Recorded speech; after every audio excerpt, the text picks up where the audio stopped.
Hey team, how's it going? We're going to be doing a workout that's every 3 minutes for 5 rounds. You'll perform 12 calories on the rower as fast as possible, and then 1 minute of max false grip ring rows. So I'm going to show you false grip ring rows, but I'm also going to show you something really quick I want you to focus on the rower, which is getting in and out of the rower as quickly as possible.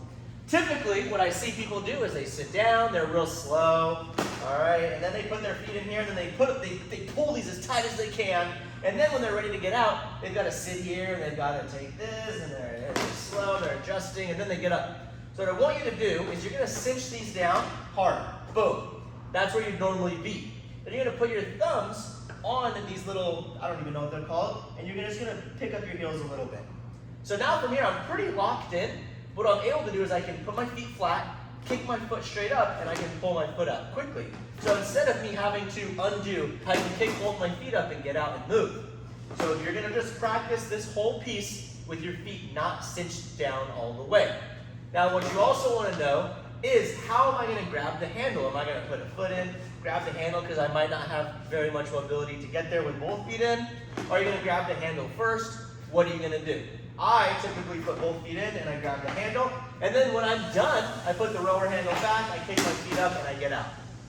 Practice that, see what works best for you, but again, practicing and focusing on being able to have a little bit looser on your foot, especially when it's a really fast piece like this piece. I don't know how I'd added a T to the end of that. False grip. What is false grip? Here is the ring. A typical grip would be here, just like this. We're just grabbing the ring. A false grip means you put your wrist on the ring and then you grab it. So wrist and then you grab it. Let me bring the camera closer so you can see what that looks like. So typically you grab the ring and you're just here like this. You're pulling it back and you're just cranking. False grip is going to be where you put your wrist as high as possible. You do like what are these things called? Wrist curl, and then you're going to grab and you're going to try to hold that false grip the entire time. This is what it would look like if you slipped out. No, don't want to slip out. You want to hold that false grip position and crank on those false grip ring rows. Now let me make sure I have this camera good so you can see. Actually, we'll come over here for those false grips. Boom, we'll set you there. You're going to have both wrists in this false grip position.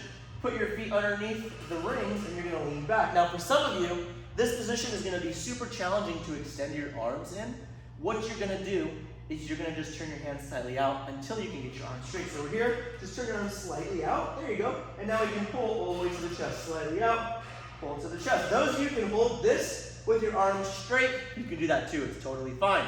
The focus here is not how many ring rows you get. The focus is holding a false grip. If you find yourself barely being able to do any reps and you're just barely hanging on to the false grip, just hold that for a minute instead of doing any ring rows so you can practice having a false grip. If you're like, I have even no idea what's going on, you're just going to do a wrist hold. So you're just going to put your whole wrist on the ring, both wrists on the ring. You're just going to lean back and you're just going to try to hold yourself here. Try to straighten your arms and you're going to start feeling that in the forearm. Enjoy this workout. If you like this workout, you're like, this is a cool one. You can actually do this program free for 7 days. It's called Competitive Female Training.